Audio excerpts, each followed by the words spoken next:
Good evening, আমি অভিজ্ঞান, আমি Payel and welcome back to our channel Explorer on Wheels. আগের ব্লগের এন্ডে যেরকম তোমাদেরকে জানালাম, আমরা চলেছি এখন আগ্রার দিকে। আমরা রাস্তা নিয়েছি হচ্ছে লখনউ আগ্রা এক্সপ্রেসওয়ে, চুমু এক্সপ্রেসওয়ে।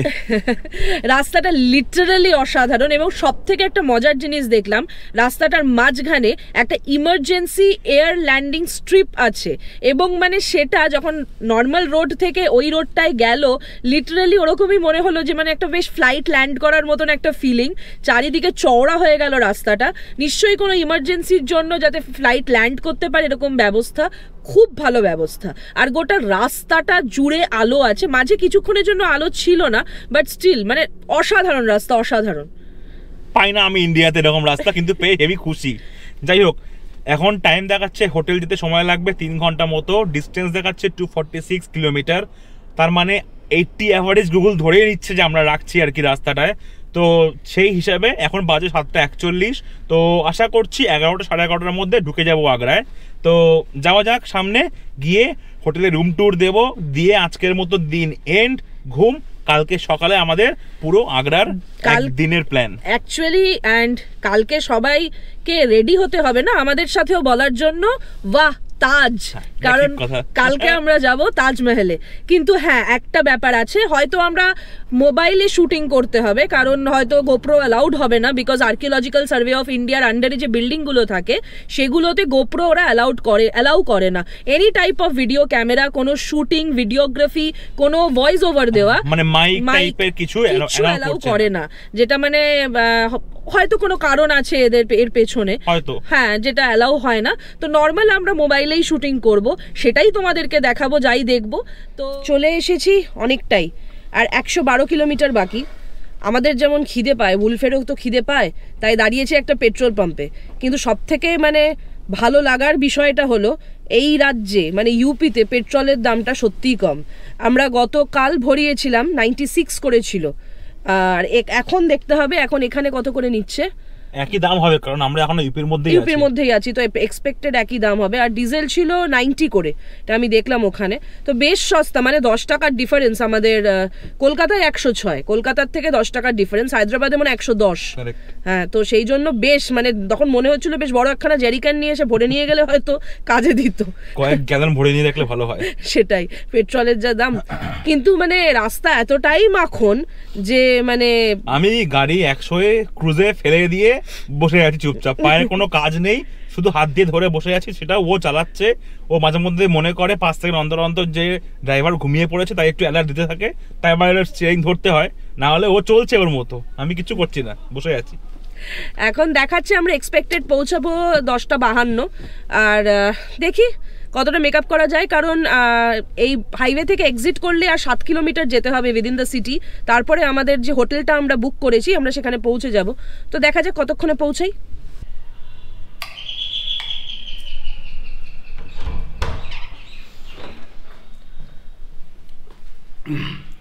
এখানে ঠান্ডা এতই, গলার অবস্থা খুবই খারাপ, তাই জন্য এই আওয়াজের জন্য ত্রুটি মার্জনীয়। যাই হোক, গুড মর্নিং ফ্রম আগ্রা। গতকাল রাত্রিরে আগ্রা ঢুকেছি, তখন বাজে 11:30। যেরকম দেখলে ভিডিওতে, রাস্তায় মারাত্মক কুয়াশা ছিল, গাড়ি চালাতে আমার প্রচণ্ড চাপ হয়েছে। সামহাউ মাই গড গ্রেস পৌঁছে গেছি, কিন্তু পৌঁছে যাওয়ার পরে রুমের এক্সপিরিয়েন্স আমার খুব একটা ভালো হয়নি।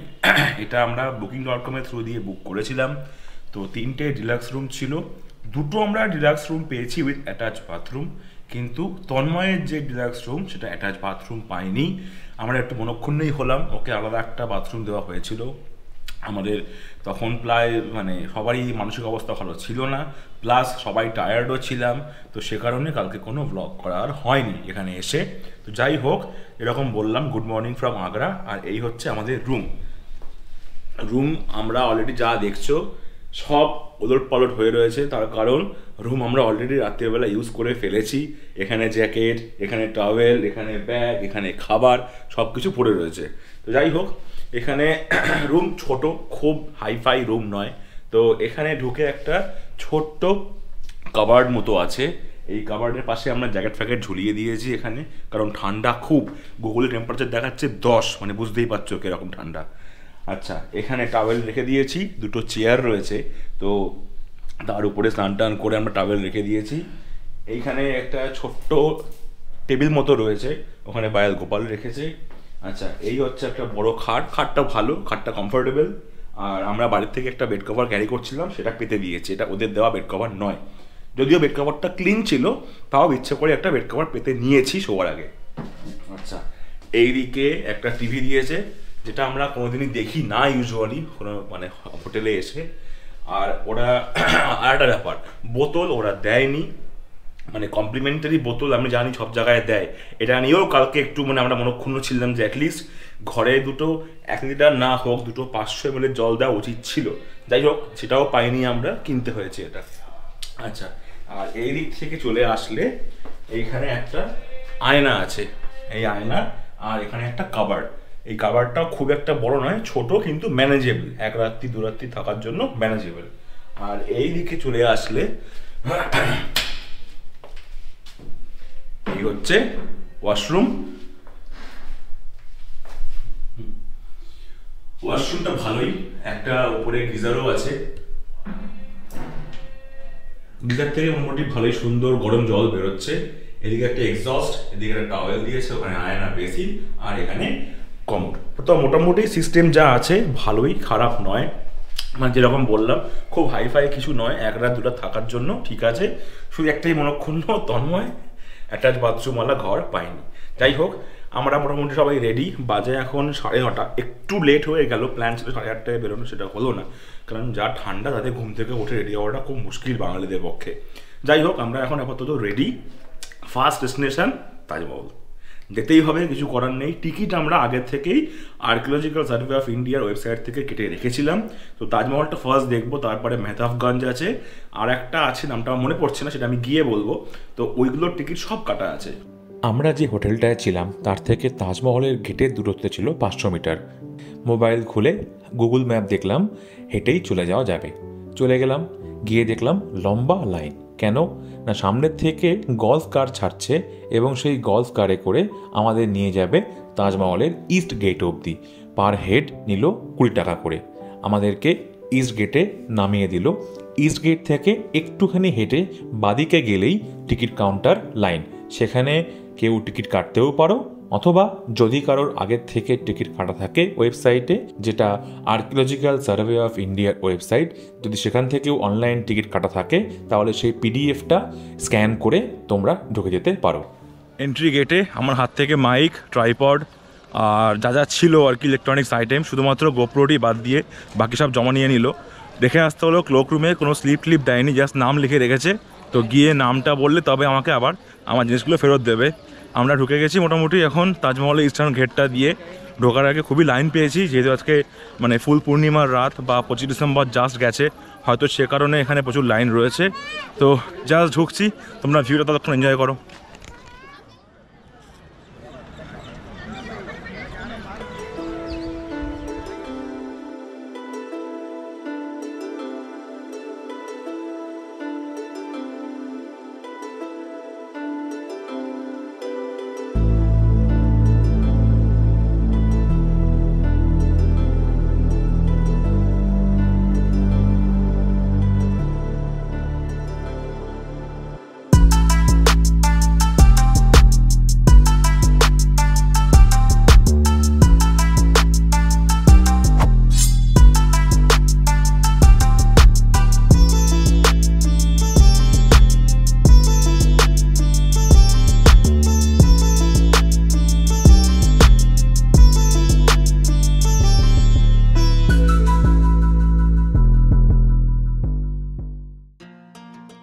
তাজমহল একটি শ্রেষ্ঠ ভারতীয় স্মৃতিস্তম্ভ, যা প্রতি বছর সারা বিশ্ব থেকে মানুষের মন আকর্ষণ করে।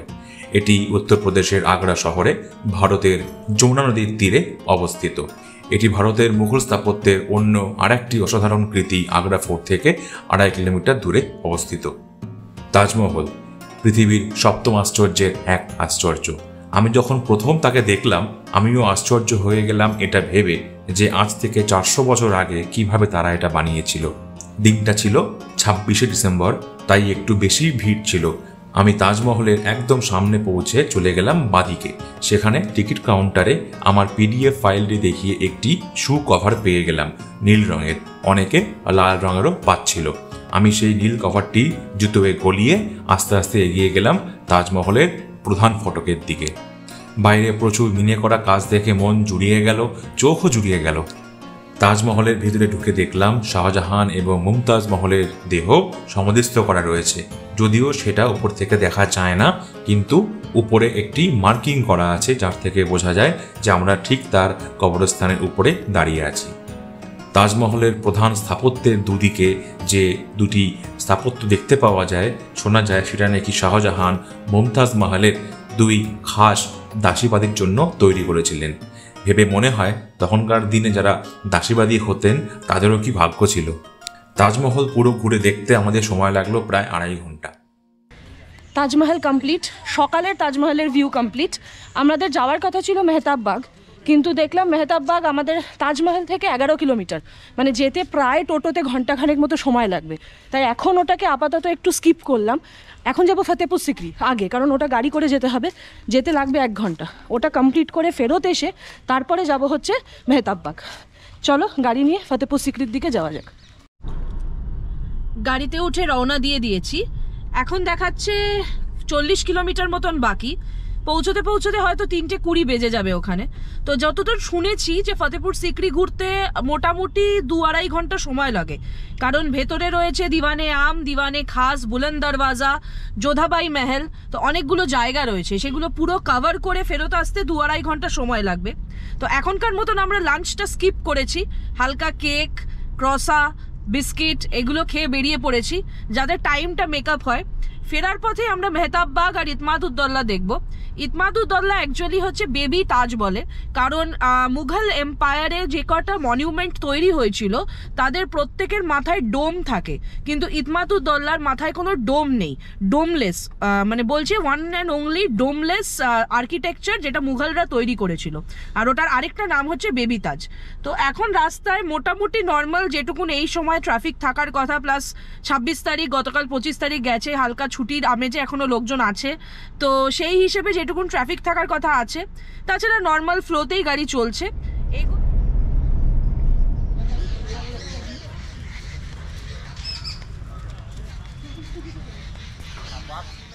পৌঁছে গেছি ফতেপুর সিকরি, কিন্তু একটা জিনিস নিয়ে খুব সাবধান যারা আসবে এখানে। প্রচুর লোক মাঝ রাস্তায় গাড়ি দাঁড় করিয়ে বলবে এরপরে গাড়ি যেতে দেবে না, ওরপরে গাড়ি যেতে দেবে না, আমাদেরকে না নিয়ে গেলে গাড়ি যেতে দেবে না। Don't fall in the trap, পুরোটাই একটা স্ক্যাম। কিচ্ছু ওরকম সমস্যা নেই, গাড়ি আসবে, পার্কিংয়ে রাখবে। তোমরা যদি চাও গাইড নেবে নিয়ে, এখানে বাস অ্যাভেলেবেল আছে। অনলাইনে টিকিট কাটা থাকলে এখানে খালি এসে 10 টাকা এক্সট্রা দিতে হয় পার পার্সন। তারপরে বাসে উঠে তোমাদেরকে একদম ফোর্ট অবধি নিয়ে যাবে। এখানে দুটো পার্ট আছে, একটা ফতেপুর, একটা সিকরি। তো সিকরিতে আছে হচ্ছে যোধাভাই মহল, দিওয়ানে আম, দিওয়ানে খাস, আর ফতেপুরে আছে সালাম চিস্তির কি দরগা। সরি আমি হাঁটছি তো ওই জন্য। তো এই দুটো জিনিসই আমাদের দেখাবেন যিনি আমাদের গাইড। তো পুরোটা দেখিয়ে তারপরে আমাদেরকে উনি আবার গাড়ির ওখানে ছেড়ে দেবেন। এখন এগোচ্ছি টিকিট কাউন্টারের দিকে। গাড়ি পার্ক করে একটু এগিয়ে গিয়ে পেয়ে গেলাম বাসের স্ট্যান্ড। সেখানে টিকিট লাগলো পার হেড 30 টাকা করে, যাওয়া এবং আসা। নামিয়ে দিল সিকরির গেটের সামনে, সেখানে টিকিট কাটলাম পার হেড 50 করে। সামনে এক বিরাট রাজপ্রাসাদ। এই রাজপ্রাসাদের যাত্রা শুরু হয় দিওয়ানে আম বা হল অফ পাবলিক অডিয়েন্স দিয়ে। এই হলটি অনুষ্ঠান উদযাপন এবং জনসাধারণের প্রার্থনার জন্য ব্যবহৃত হতো।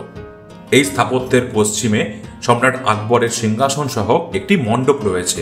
দিওয়ানে আমের থেকে ভেতর দিকে ঢুকলে ডান দিকে একটি দোতলা বিল্ডিং দেখতে পাওয়া যায়, যা দিওয়ান খানাই খাস বা হল অফ প্রাইভেট অডিয়েন্স নামে পরিচিত। এর ভেতরে ঢুকলে আমরা একটি মাত্র পিলারযুক্ত চেম্বার দেখতে পাই। মনে করা হয় যে এই চেম্বারের মাঝখানে সম্রাট আকবর বসতেন এবং তার চারদিকে যে 4টে কোণা দেখতে পাওয়া যাচ্ছে সেখানে 4 মন্ত্রীর জন্য জায়গা বরাদ্দ করা হয়েছিল। আগ্রা থেকে 37 কিলোমিটার দূরে প্রধানত লাল বেলেপাথরে নির্মিত একটি শহরই হচ্ছে ফতেপুর সিকরি।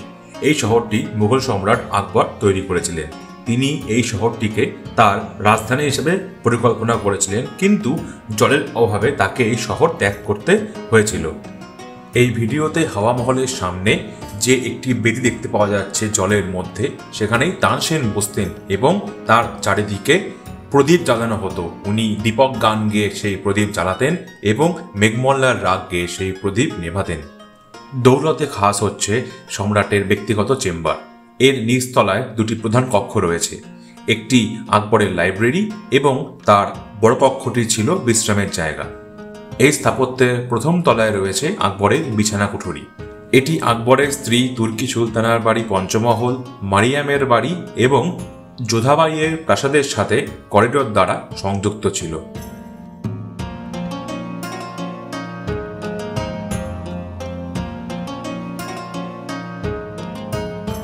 যোধাবাই মহল থেকে বেরিয়ে আমরা এগিয়ে গেলাম সেলিম চিশতির দরগার দিকে। কথিত আছে 1569 সালে মহান মুঘল সম্রাট আকবর দ্বারা প্রতিষ্ঠিত হয়েছিল এই ফতেপুর সিকরি। সে বছর আকবর সিকরি গ্রামে বসবাসকারী মুসলিম সন্ন্যাসী চিশতির সঙ্গে দেখা করতে বহুবার গিয়েছিলেন।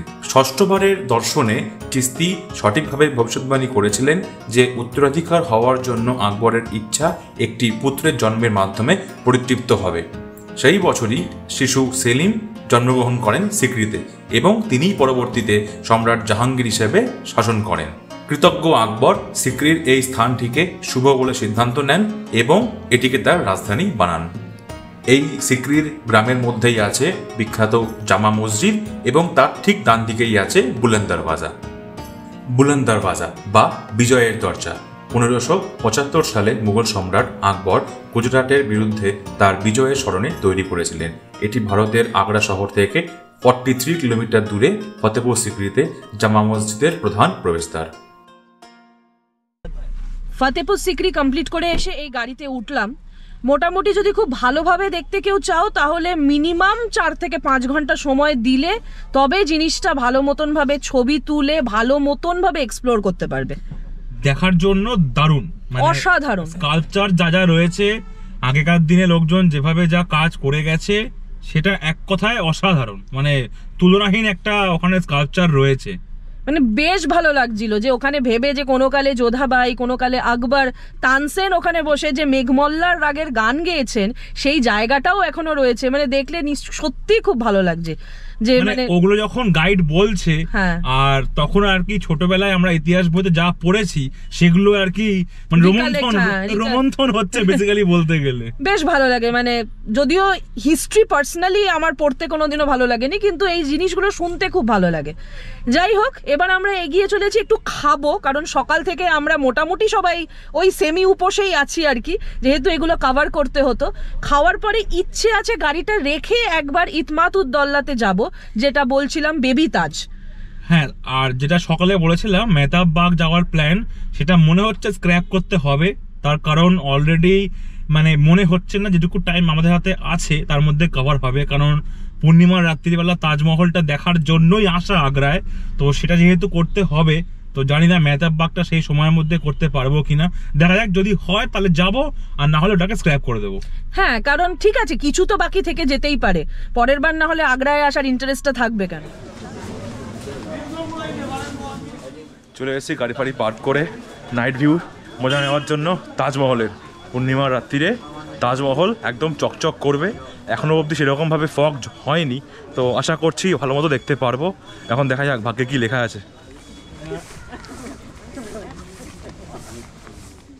অনেক দিনের আশা ছিল তাজমহলের নাইট ভিউ দেখব, সেটা গেলামও, কিন্তু আনফর্চুনেটলি এত কুয়াশা চারিদিকে যে ভালো মতনভাবে কিছুই ক্যাপচার করতে পারলাম না। মোবাইল তো অ্যালাউড নয়, কিছু ক্যাপচার করতে পারলাম না ক্যামেরাতে। চোখে যেটুকুন যা দেখার সেটুকুন দেখে মনের মণিকোঠায় সেটাকে বন্ধ করে রাখতে হবে। কিন্তু সে এক আলাদাই অনুভূতি। চারিদিকে কুয়াশা, মাঝখানে জোরালো জ্যোৎস্না আলো, আর তার মাঝে একা দাঁড়িয়ে আছে তাজমহল। যেন বেশ একটা মিস্টিরিয়াস ব্যাপার, বেশ লাগছিল দেখতে। আমি তো শুধুমাত্র ওখানে চুপ করে দাঁড়িয়েছিলাম দেখার জন্য। আমাদের স্লট ছিল 9:30 থেকে। ভেতরে গিয়ে আইডি প্রুফ দেখিয়ে গল্ফ কার্টে করে আমাদের ইস্ট গেটের সামনে নিয়ে যাওয়া হয়েছিল। সেখানে গিয়ে টিকিট দেখিয়ে মোবাইল জমা দিয়ে ভেতরে যেতে হয়েছিল। তারপরে ওরা লাইট বন্ধ করে আমাদের আর্মি এসকর্ট করে নিয়ে গেছিল ভেতরে। লাইট বন্ধ করে ওরা আমাদের সুযোগ করে দিয়েছিলেন তাজমহল দেখার জ্যোৎস্না রাতে। কিন্তু কপাল সাথ না দিলে আর কি করা যাবে, তাই তোমাদেরকেও ঠিক মতনভাবে দেখাতে পারলাম না। যাই হোক, নিশ্চয়ই আরেকবার অন্য কোনো সময় এটা আমরা আবার চেষ্টা করব।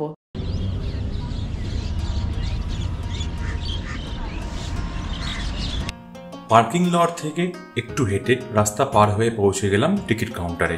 টিকিটের দাম ছিল 50 টাকা পার হেড। আগ্রা ফোর্ট ভারতের আগ্রা শহরের একটি ঐতিহাসিক দুর্গ। 1638 সাল পর্যন্ত এটি ছিল মুঘল রাজবংশের সম্রাটদের প্রধান বাসস্থান। পরে রাজধানী আগ্রা থেকে দিল্লিতে স্থানান্তরিত হয়।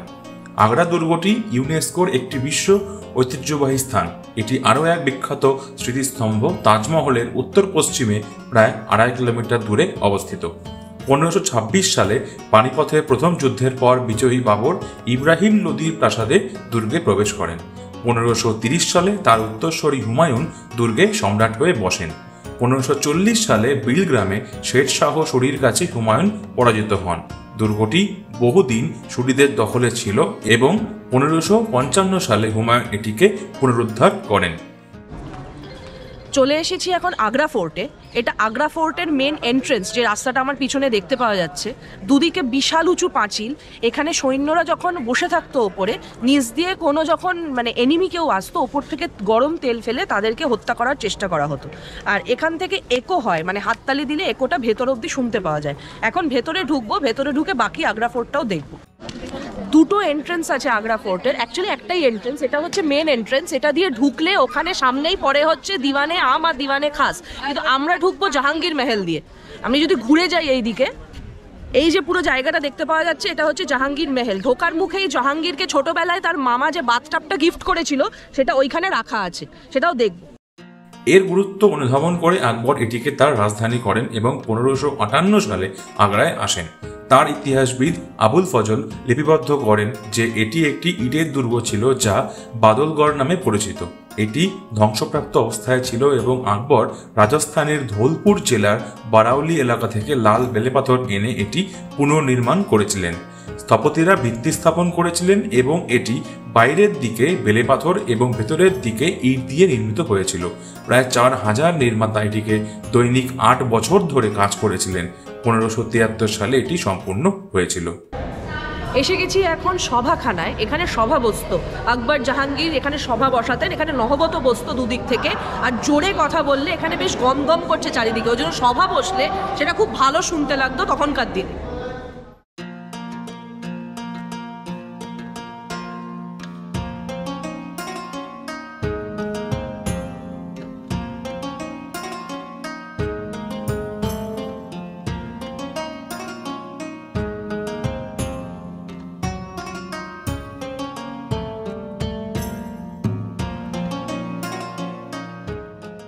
এখন যেখানে আছি এই জায়গাটাকে বলা হয় কোর্টইয়ার্ড।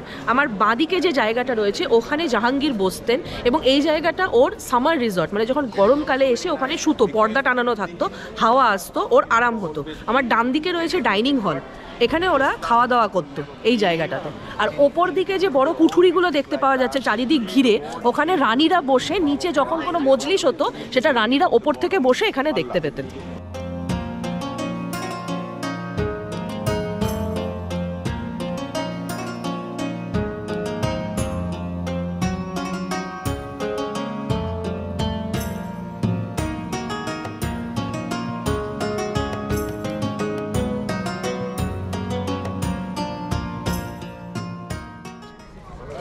ওপরে যে জায়গাটা দেখতে পাওয়া যাচ্ছে ওটা হচ্ছে জাহাঙ্গীরের উইন্টার রিসর্ট। উইন্টার রিসর্ট মানে হচ্ছে শীতকালে ওখানে রোদ এসে পড়ে চারিদিকটা বন্ধ, তো ওই গরম তাপটা থেকে যায়। তো উনি শীতকালে ওপরে উঠে থাকতেন যাতে ওই গরমটা নিতে পারেন। দুদিক দিয়ে সিঁড়ি করা আছে, এদিক দিয়েও সিঁড়ি আছে, এদিক দিয়েও সিঁড়ি আছে। আর এইখানে যে মাঝখানে যে জায়গাটা দেখতে পাওয়া যাচ্ছে এটা হচ্ছে রেন ওয়াটার হারভেস্টিং। তখনও এই কনসেপ্টটা ছিল। আমরা এখনকার দিনে নিজেদেরকে বড়াই করি, কিন্তু না, এটা তখনকার দিনেও ছিল এবং এটা এখনও ফাংশনাল। এখানে সমস্ত বৃষ্টির জল জমা হয়, এক জায়গায় গিয়ে কালেক্ট হতো। পেছন দিকে রয়েছে অনেকগুলো ছোট ছোট ছোট ছোট খোপ, যেটার প্রত্যেকটা থেকে তাজমহল দেখতে পাওয়া যায়, কিন্তু আনফর্চুনেটলি আজকে পুরো কুয়াশা, তাই দেখতে পাওয়া যাচ্ছে না।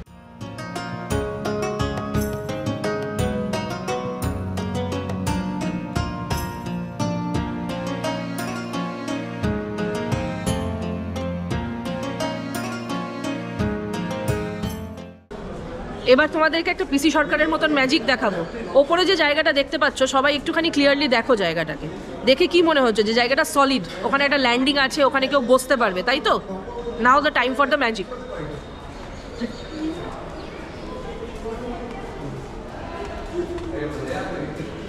এবারে ওপরের জায়গাটা দেখো, এটাকে বলা হয় সিক্রেট প্যাসেজওয়ে।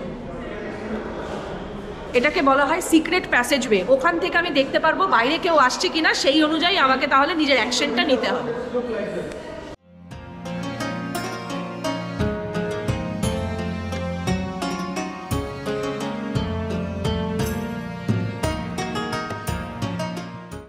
সামনে যে সাদা বিল্ডিংটা দেখতে পাচ্ছি সেটা হচ্ছে শাহজাহান মুমতাজ মেহেল, ওরা এখানে থাকতেন।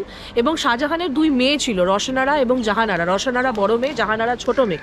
এই পাশেই যে বিল্ডিংটা রয়েছে সেটা হচ্ছে রসনারা বেগমের বিল্ডিং, মানে মেহেল, আর তার ওই পাশে রয়েছে জাহানারা বেগমের মেহেল। শাহজাহান নিজের মেয়েদেরকে ভীষণ ভালোবাসতেন, 2 মেয়ের জন্য আইডেন্টিক্যাল জায়গা বানিয়েছিলেন থাকার, শুধু দুদিকে, এবং ভেতর দিয়ে জায়গা আছে ওরা গিয়ে বাবা মার সাথে দেখা করতে পারত।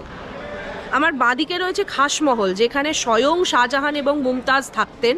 আমার ঠিক পেছন দিকটায় যে ফাউন্টেনটা দেখতে পাওয়া যাচ্ছে, এরকম ফাউন্টেন আরও সামনের এই বাগানে, যেটাকে গোলাপ বাগান বলা হয়, গোলাপ হতো, ফুটতো এখানে, সেখানে ভর্তি রয়েছে। কি হতো তখনকার দিনের এসি কিরম করে কাজ করতো, এই ফাউন্টেনগুলো চালানো হতো, ওখানে যে ফাউন্টেনগুলো আছে সেগুলো চালানো হতো। হাওয়ায় সেই জলের ছাট যেটা আসতো সেটাই ওনারা গরমকালে থাকতেন এখানে, সেটা ঠান্ডা করতো ওনাদেরকে। কনসেপ্ট অফ এসিটাই আলাদা ছিল তখন। আর চারিদিকে যে বিল্ডিংটা দেখতে পাওয়া যাচ্ছে ঘুরে, ওটাকে বলা হয় হচ্ছে হারেম। মানে এখানে যে মহিলারা কাজ করতেন বা যে দাসীরা ছিলেন বা যে কোনো রানী যারা ছিলেন তারা ওইখানে বসবাস করতেন।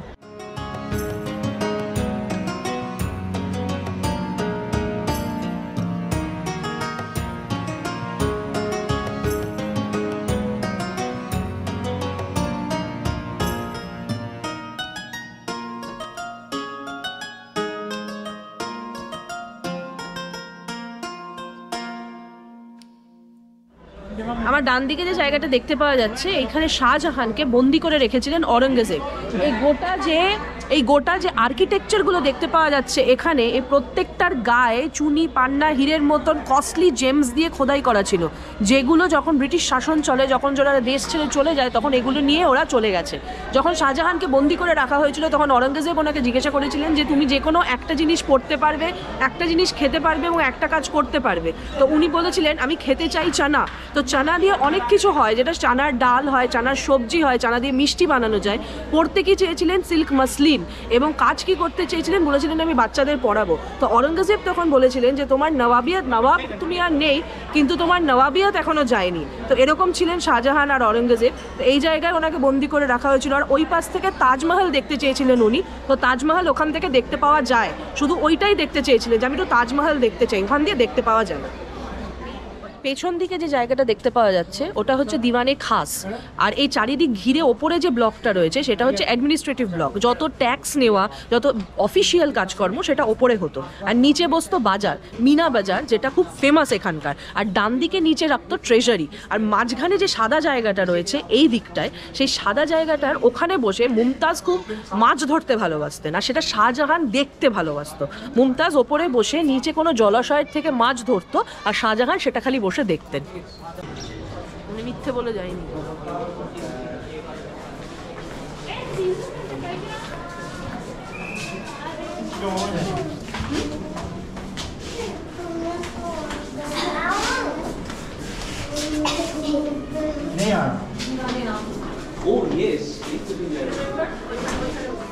এখন চলে এসেছি ফাইনাল জায়গা আগ্রা ফোর্টের। এটাকে বলা হয় হচ্ছে দিওয়ানে আম। অনেকে দিওয়ানে আম থেকে শুরু করে ওই দিক অব্দি যায়, আমরা জাহাঙ্গীর মহল থেকে শুরু করে দিওয়ানে আমে এসে দাঁড়ালাম। প্রত্যেকটা যে পিলার দেখতে পাওয়া যাচ্ছে এখানে, সেই পিলারগুলোতে মন্ত্রীরা বসতো। আর মাঝখানে যে বেদিটা করা আছে দূরে, ওখানে বসতেন স্বয়ং রাজা আকবর। এবং আকবরের ঠিক ডান দিক করে যদি আমরা দেখি, একটা কালো মতন জানলা দেখতে পাওয়া যাচ্ছে, ওইখানে বসতেন। মানে এটা কে আমি ঠিক বলতে পারবো না, তবে ওনার লাইফের একজন প্রধান ক্যারেক্টার, একজন মহিলা, যিনি ওনাকে সমস্ত ডিসিশন নিতে হেল্প করতেন। এবং উনি মহিলা ডিসিশন নিতেন, সেটা আকবর ফলো করতো। কিন্তু তিনি কে ছিলেন যদি কেউ জানো নিশ্চয়ই কমেন্টে জানাও, কিন্তু আমরা ঠিক জানি না সেটা, তার নামটা কী ছিল সেটা আমি ঠিক জানি না।